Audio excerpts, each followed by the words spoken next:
Bawang Ilonggo. Please subscribe and like. Ayan, magandang araw po sa lahat nating mga kababayan. Nandito ho tayo ngayon sa may Quirino Grandstand po. At saksihan ang pamamahagi ni PBBM nitong Patient Transport Vehicle po mga kababayan o ambulance sa mga probinsya na mabibigyan nito. Congratulations po mga kababayan. Ayan, makikita nyo po, sobrang dami niyan mga kababayan. Dito pa lang ay 32 plus na po yan mga kababayan. So meron pa po dun sa kabila. At ito pa po mga kababayan, meron pa po rito. Ayan o, ito yun mga kababayan. Ikotin ko lang ito para makita nyo po mga kababayan ang ipamimigay ni PBBM ngayon na mga patient transport vehicle po mga kababayan. Ayan o.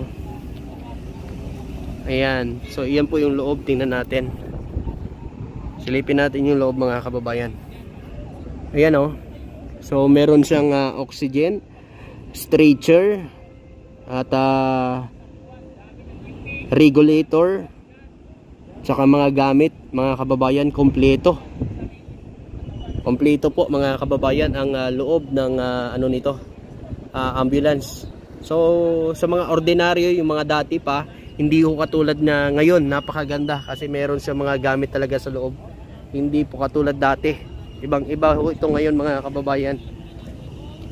Ikotin lang natin ito para makita nyo po. Ayan o.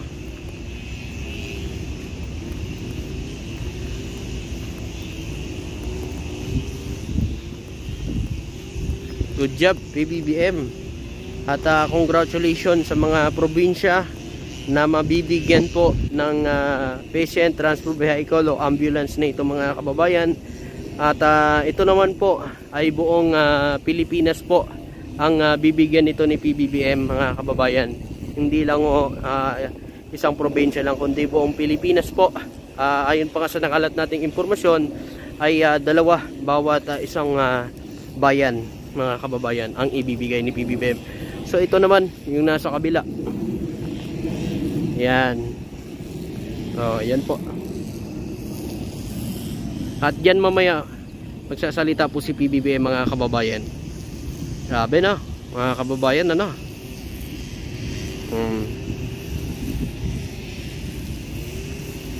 Yan.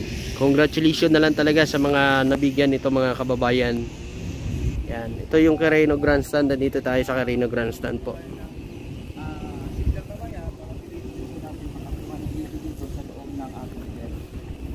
Gusto rin namin makita yung pagkuha, yung ayan.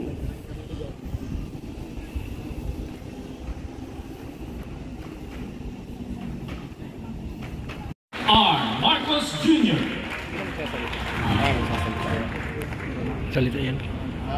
Magandang hapon sa ating mga beneficiary na LGU. And first, bating ko PCS for Chairman Felix Reyes, PCS General Manager Mel Robles, at yung ating kasama sa pamahalaan. At ating mga bisita na nandito, magandang, well, hindi masyadong maganda, pero maganda. Hindi ko na pahabain pa, ito na may patuloy sa ating programa at ipinipilit natin na ang bawat LGU ay magkaroon ng ambulansya, magkaroon ng ganitong tinatawag na patient transport vehicle. At ito naman ay project programa ng PCSO na aming pinag-usapan mula po pag-upo na pag-upo ko. At nandun na si Mel Robles at sinabi ko sa kanya siya ay nailagay sa PCSO. Ang tutos ko sa kanya ay balik ninyo ang PCSO sa charity work dahil tinitignan namin yung expenditure ng PCSO ay nababawasan yung charity work at iba sa ibang trabaho na pupunta ang PCSO. Kaya ito ang naging bunga niyan. Kaya sabi ko ay pinakamadali dyan. Dahil nung senador ako, nung congressman ako, hanggang ngayon, ay maraming mga chief executive ng mga ating mga LGU ay panay hingi ng ganito, ng patient transport vehicle, ambulansya at lahat. ay ang sabi ko dapat siguro, hindi ko naman malaman kung bakit napakahirap na magkaroon na ganito. At naalala ko, nung gobernador ako, nakukuha mo lang yung ambulansya natin pagka medyo malapit ka sa kung sino man, o pakiusap, o palakasan. Unahan, palakasan. Kako naman, hindi naman siguro dapat ganun. Kaya sinabi ko, kailangan, sabihin na lang natin, kailangan na lang, basta sabi ko, basta hanggat kaya natin, kuha lang tayo na itong mga emergency vehicle na ganito. At ikalat natin, huwag natin isipin kung saan pupunta, kung ito binoto ba tayo dyan? Nanalo ba tayo dyan? Wala nang gano'n. Kung saan man na kailangan, magpapadala tayo. At ginawa nila, dahil hindi nyo na itatanong, ito ang 90th anniversary ng PCSO. May kaunting handa doon sa Manila Hotel Manga. At kaya naman, karapat-dapat na ang pinamigay na itong mga emergency vehicle ang 90 rin ang ipinimigay ngayong araw na ito. So, ako'y natutuwa ng ating nagagawa ito at ipatuloy natin gagawa. Ang hihilingin ko lang sa ating mga chief executives, sa ating mga LGU heads, alagaan ninyo, patagalin ninyo. Matibay naman itong mga ito. Basta alagaan natin ng mabuti. Ang maganda rito sa pagpili namin itong modelo ito, madaming pyesa ito, madaling ayusin, kahit saan, makakahanap kayo. Kahit sinong mekaniko, kaya ayusin itong mga emergency vehicle na ito. At kahit saan, madali makakuha ng pyesa. Dahil napakahirap pagka yung mga magaganda, masyadong magagandang ambulance kung minsan natatanggap namin, masat na sira, hindi mo na makikita na nakaparada na doon habang buhay. Sayang naman. Kaya tiniyak namin na itong mga emergency vehicle na ating pinamimigay ay madali namang gamitin. Yun lang, alagaan natin ng mabuti, patagalin natin ng mabuti. At sana pagka tuloy-tuloy itong programa na ito ay hindi lang 100% ang mabubuo natin. Programa namin ng PCSO kanina, kaya daw ngayon mag-deliver ng Igalawa. Kaya tinggalugin daw natin ito 200%. Kaya nasabi mo na yan kaya pangako na yan, hindi na natin pwede, hindi na kailangan matupad yan. Mapapahiyago rito, paano yung announce ko rito.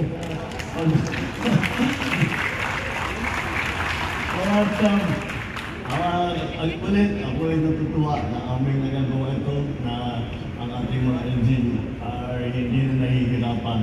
Ano naman natin na lalo na sa outside ng mga malalaking syudad ay kailangan ito at patient transport for marami ginagamit ito sa mga bagay. Kaya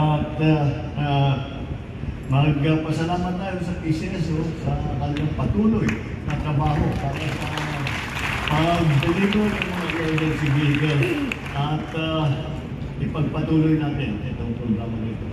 Maraming salamat. Mabuhay po kayo. Mabuhay ang ating Pilipinas. Thank you, Mr. President. At this point, may we invite the President, together with PCSO Chairman Reyes and PCSO General Manager Robles, to lead the ceremonial send-off of the 90 PTVs going to their respective localities. The PTVs are scheduled to board Ro-Ro vessels bound for Cebu and Bohol starting tomorrow, weather permitting.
you, Mr. President, for gracing this momentous occasion.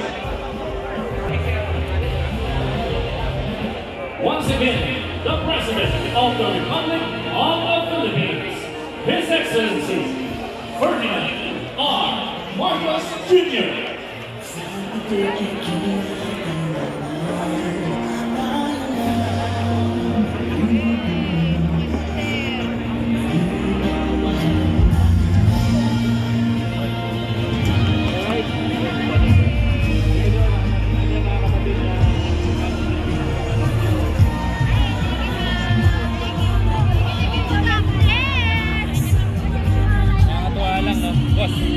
May